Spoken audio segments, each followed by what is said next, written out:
Ang bidyong ito ay mula naman kay TikTok user John Delic 5 at kuha naman ito habang sila ay bumabiyahe at mapadaan sa Cavyang Tunnel na tinaguri ang pinakamakabang tunnel sa buong Pilipinas. Pinaniniwalaan din na ang tunnel na ito ay haunted at marami ng mga kwentong kababalaghan ang naikabit dito. At sa video nga ito ni na John Delic 5 ay may nai-record di umanong boses ang kanilang camera. Bravo, the tunnel! Diretso muna! Baka the tunnel!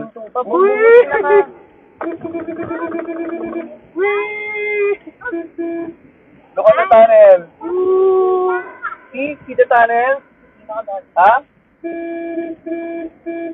See? That's the tunnel!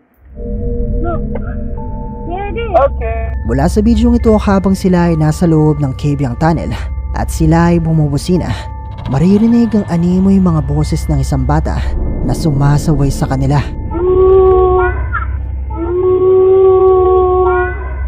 Ayon sa uploader ng bidyong ito ay hindi naman di umano nagtatagalog ang mga batang kasama nila sa loob ng kanilang sasakyan at hindi naman di umano nila naririnig ang mga boses na ito habang sila ay naroon.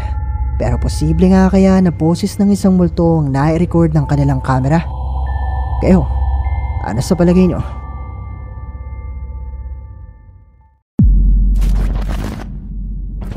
Ang bidyong ito ay ipinadala naman sa atin ng isa sa ating mga viewers sa Sinadibel Nilagnat na nagtatrabaho bilang isang guard sa isang malaking kumpanya dito sa atin sa Pilipinas.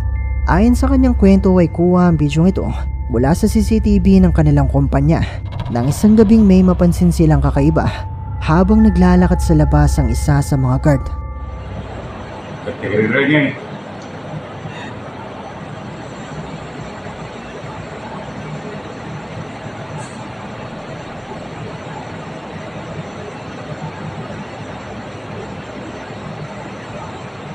Komite. Yan. Para na? Win. Mawan ba?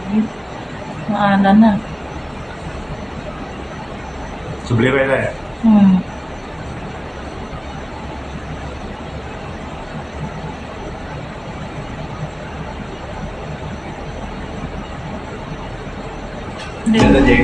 Nagsublin eh.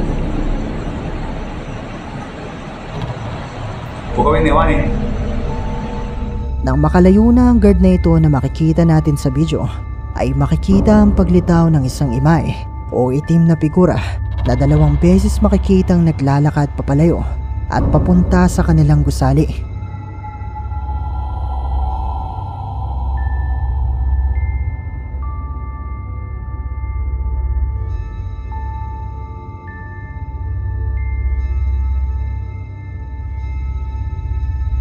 Ayon sa ating sender ay posible di umanong isang multo ang nakuha ng ito ng kanilang CCTV. Pero katulad pa rin ng dati, malaya kayong i-comment sa ibaba ang inyong mga opinyon.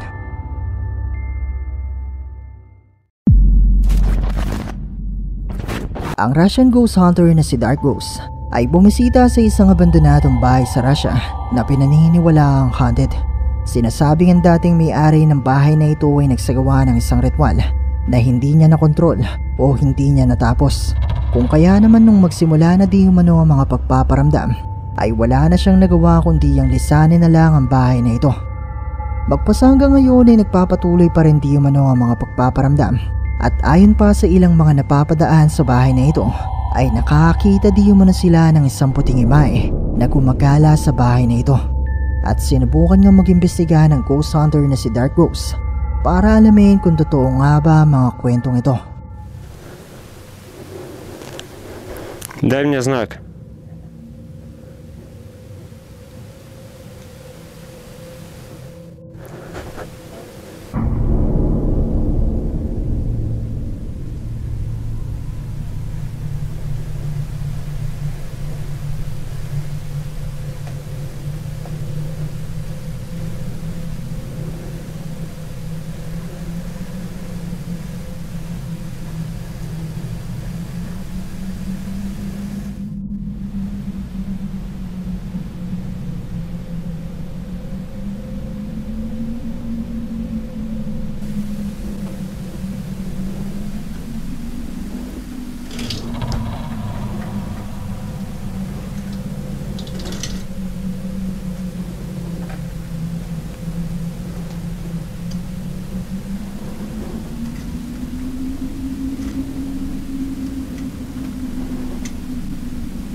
Nagumpisang makuhanan ni Dark Ghost ang kusang paggalaw ng mga bagay sa loob ng bahay, kagaya na lamang ng teddy bear na ito at ng mga pasong ito.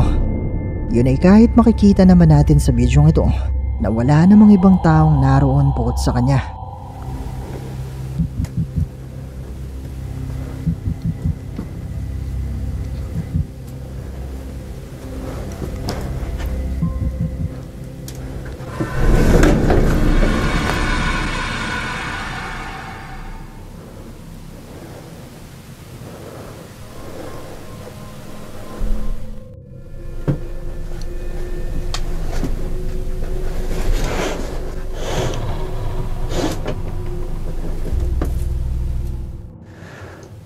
Здесь я выключаю свет.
Сейчас видел.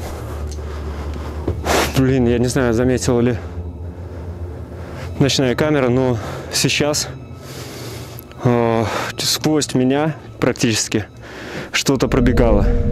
Sinubukan patayin ni Dark Ghost ang kanyang mga ilaw habang patuloy na nagre-record ang kanyang mga night vision camera, at maya-maya pa nga ay makikita na sa bahaging ito ang paglitaw ng isang puting imahe na lumapit sa kanya.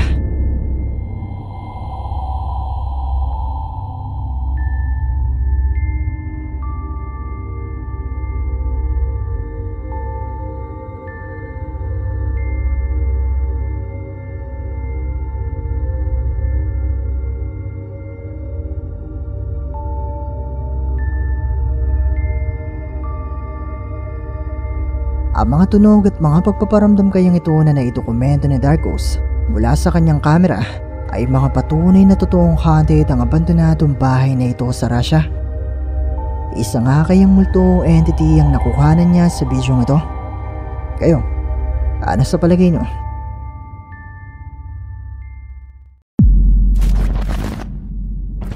Ang bidyong ito ay ipinadala naman sa atin ng isa sa ating mga viewers na hindi ko nalang papangalanan para sa kanilang privacy. Ayon sa kanyang kwento, kahit noong siya ay bata pa lang ay marami nang naging pagpaparamdam sa loob ng kanilang bahay, at sinasabi di umano noon ng kanyang ama na ang kanilang bahay ay tila naging isang portal o daanan ng mga kaluluwa. Nitong nakaraan ay nagbakasyon siya dito sa Pilipinas, at sa loob nga ng bahay na ito ay misteryoso di umanong napupunta sa ibang lugar ang kanyang alagang tuta. Kaya naman bago siya muling bumalik sa France ay pinaklensing niya muna sa isang albularyo ang kanilang bahay, at nagpakabit na rin siya ng mga CCTV para mabantayan ang kanyang tuta. Pero hindi niya inaasahan na may makukuhanan palang kakaiba ang kanilang CCTV.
5 minuto ang bidyong ito na ipinadala sa atin ng ating sender, pero ipinakita ko lang sa inyo ang mga makakahalagang bahagi.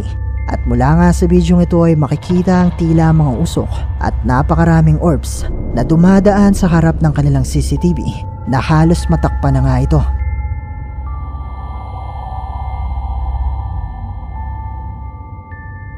Makalipas pa ang ilang araw ay muling nagpadala ng panibagong video ang ating sender dahil meron ulit di manong nakukuha ng kanilang CCTV.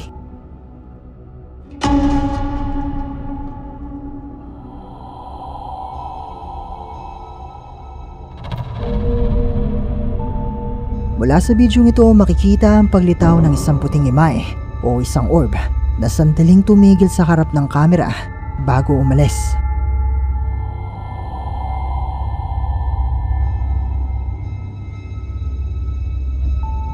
Naniniwala ang ating sender na may kakaiba sa kanilang tahanan at tila naging isang portal na nga ito ng mga kaluluwa. Pero posible nga kaya na haunted ang kanilang bahay? Mga multo nga kaya ang nakuhanan ng kanilang CCTV? Kayo, ano sa tingin nyo?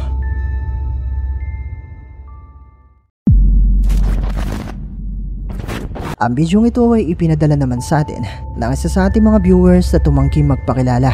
At mula naman di mo na ito sa isang TikTok user na may username na BenBenTots. At ayon sa ating sender ay nakuhanan di mo na sa bidyong ito ang isang Pinoy dancing lady na katulad ng Serbian dancing lady na minsang nagtrending sa internet. Narito ang video at pagmasdan mo ito ng mabuti. Nakita namin to 40 AM. Akala namin nag jumping rope, lang para wala naman siyang hawak na jumping rope. Nilapitan naman antay, parang wala din siyang yulo. Mula sa bidyong ito nakuha mag-aalas 3 ng madaling araw ay nakuha na ng demon na isang tao na tumatalon-talon o sumasayaw. At ayon pa nga sa ating sender ay para di umano itong isang Serbian dancing lady at kapansin-pansin pa di umano na tila wala itong ulo.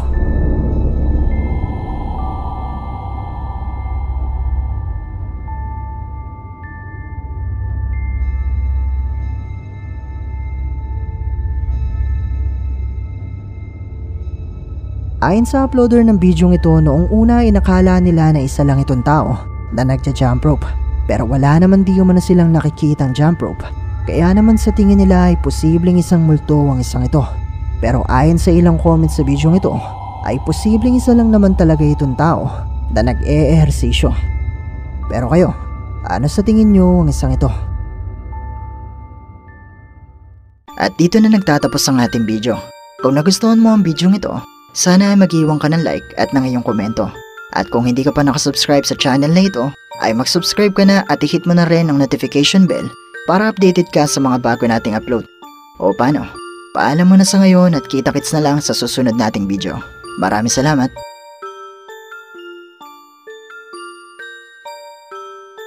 Hi! Kung meron kang mga videos na pwede nating i-content sa ating munting channel, i-email mo lang ito sa sircripstv@gmail.com o kaya naman na i-PM mo lang ako sa ating Facebook page. Maraming salamat!